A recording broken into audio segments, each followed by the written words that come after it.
So let's be on hands and knees to begin with these stretches that we're gonna do. I want you to spread your fingers nice and wide, okay? So that's one of the biggest energetic feelings that we're gonna find through yoga, and we wanna really practice in every class we attend.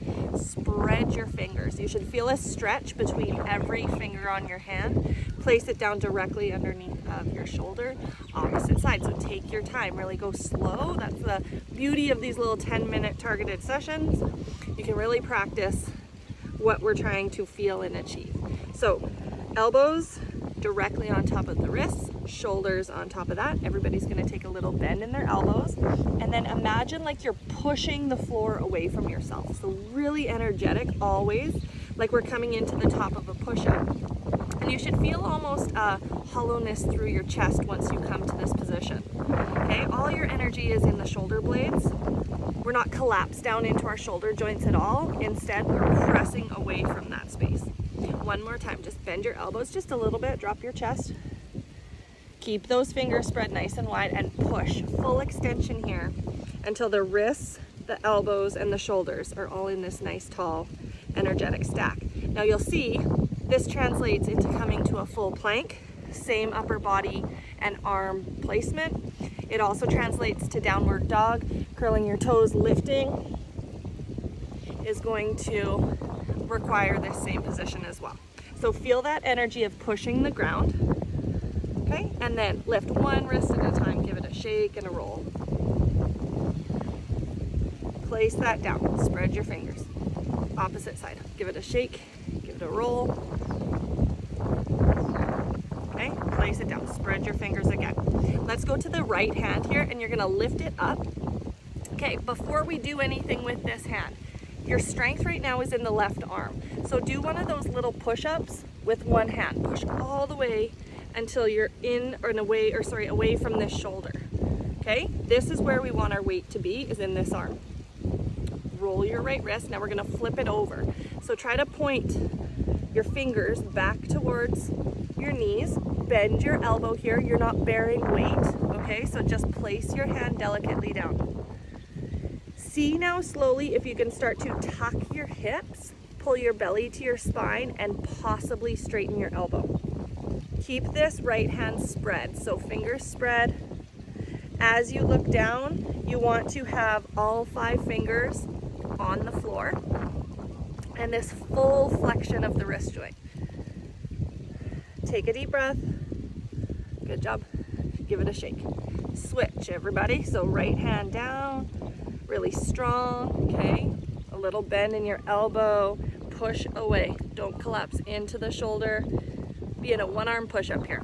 Belly to spine is gonna help you feel this. We're gonna take our left hand, flip it over, spread your fingers. Possibly start to straighten your arm. Breathe, certainly, deep breaths. Full flexion. This might feel very tight for some of you. Do the best you can. Okay, shake it out. Awesome job, you guys. Okay, give your hands a little break. We're gonna come down onto our forearms for a moment. And I want you to just try to squeeze, make a fist, leave your thumbs out of this, squeeze. Curl your fingernails under. So we're just practicing making this fist position before we use it in a mobility exercise. Okay, open your hands wide. See if you can pull the fingers back as I am. Make that fist again. Keep your thumbs out. So now when we come back up, we're gonna create this fist. Place your thumbs to the floor in front of you.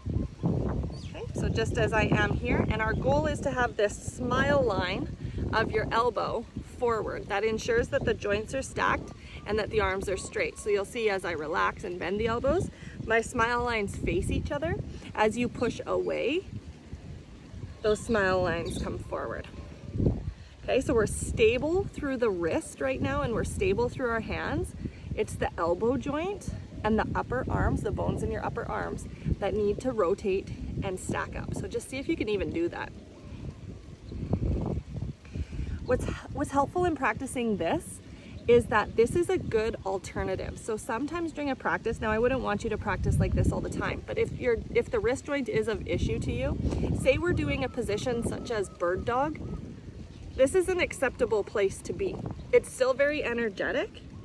The joints, the arms are still in a good strong position. So it's just a great modification to practice should you need it or use it. And it eliminates that bend of the wrist, which I know can be bothersome for some people. Okay, so always thumbs forward, fingers curled all the way underneath. So don't make that or that type of a position. Tuck them under, leave your thumbs forward. Okay, give it all a shake. Now, if you need a little break from your knees, take that. We're gonna do one of my favorite rotational positions, still having our fingers spread nice and wide. Leave your left hand down, pick your right hand up, and you're gonna turn externally, so towards the side of your mat. Just place it down with your thumb forward, and then do the opposite side. So lift your left hand, external rotation, place your thumbs down. Now, if you're currently on your yoga mat right now, take your thumbs to the edges of your mat where your fingers are pointed off of the mat here, okay? And just rock forward and back without losing any connection anywhere along the wrist or the palm of your hand.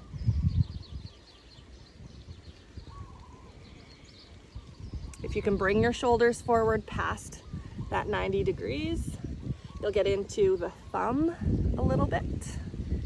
And so notice the other thing here, as we go through this, I'm not cupping my hands, I'm not curling my fingers at all, I'm spreading them nice and wide, I'm placing my entire finger down to the ground.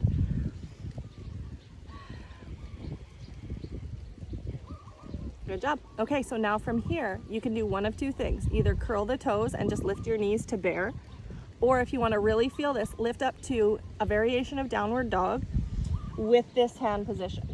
Push way back. Good job. Bring yourself back down. Awesome. Just kneel or come back to sit on your heels. Give your hands a shake for a moment, and you're going to create a stop sign. With your opposite hand, reach forward, grab a hold of your fingers, and just pull those fingers back. Imagine pushing through the heel of your hand. You should feel this in the underside of your arm. A lot of nerve connection through your hands. If you need to roll your thumbs at any time, sometimes they're the bothersome joint. Go ahead and do that. Keep pushing energetically from the bottom of your elbow all the way through your forearm, and then release. Always shake it out or give it a release. Opposite side. So stop sign, reach forward, hook, pull back. It's like every other part of your body. My left hand versus my right, in this case, I feel like these fingers could bend backwards. On the other hand, no, it's more like hitting a wall, but I am right-handed. So it makes sense. Once we learn and pay attention, study our body, it usually makes sense that our dominant joints are the ones that tend to be more locked up for us. And that can be anywhere through your whole body. Okay, so come back to hands and knees. We're gonna build on that rotation. So starting to go open again. This time go as far as you can. Can you turn your hand back towards your knee? And then can you turn the opposite hand back towards your knee? Now you could stay here. Belly to spine, tuck your pelvis just a little bit. You could stay here like I say, or you can rock. And it's all gonna be based on if there's pain. We don't want pain. We want resistance, we want tension, we don't want pain. Good job. Take one more breath. Okay, one hand at a time. Let's go left hand first. Just start to peel your hand away from the ground. Give it a shake. Do the opposite. Peel your right hand away and give it a shake. Good work. Now something we do frequently is interlacing our fingers. I want you to put your right pinky finger on the bottom. Lock your knuckles up right at the base. Okay, press forward and down. Come just to eye level here. So reach forward. Try to straighten your arms as best as you can. Hug your elbows towards each other. Squeeze them in and release. Now left pinky on the bottom. It's gonna feel awkward. Lock them up. So what I want you to avoid, when I say lock them up, it's so that we get this flexion in the wrist. You can go ahead and invert your hands, as opposed to being lazy about that interlace. And when you push forward, see how my wrists are totally straight. I'm just going through my fingers here. We want this to be in the wrist.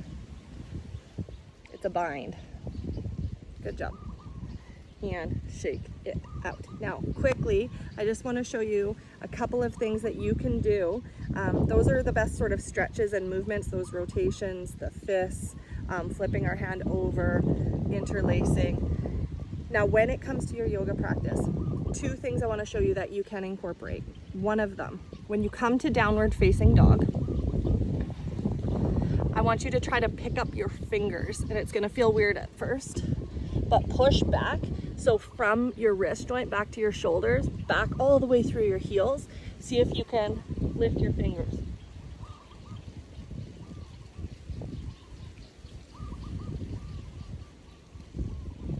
Good job. Come down. Now don't feel bad if you can't do that. That comes into a crazy amount of pressure on the joint, but it's so amazing for building arm strength and hand strength, and then that translates into grip strength. Okay, so that's a cool thing to practice if you can achieve it. I want to tell you the alternative to that. If you have a lot of pressure either in your fingers, your wrists, or even the elbows, that wide position with the thumbs forward is less intense. So that's a good one you could practice. They do also make a wedge for people who have quite severe wrist problems. So rather than changing to those, you know, those grips that they have at gyms and whatnot where you actually hold the handles, rather than changing that, you just elevate and take a bit of the angle out of the wrist joint. You can try that with like a folded up face cloth. Put two face cloths underneath your hands, come into like downward dog with your wrists a little more elevated.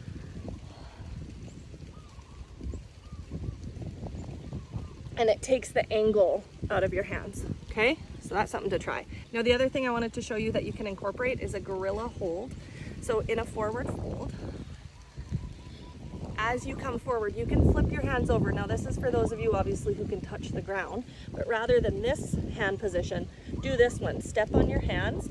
You want your thumbs to be, you want your toes to be, all the way up at the wrist joint. Okay, so full flexion again in this forward fold. So that is a cool option that you can incorporate as opposed to this once in a while. So I hope you learned something there. Sort of one of those areas that gets a little bit forgotten about, but I know those of you who struggle with pain in your wrists will sure appreciate some ways that you can work out that tightness, and just keep moving them. Keep moving your hands. Those stress balls are great, just to build some strength for those of you who think your issue is more with weakness.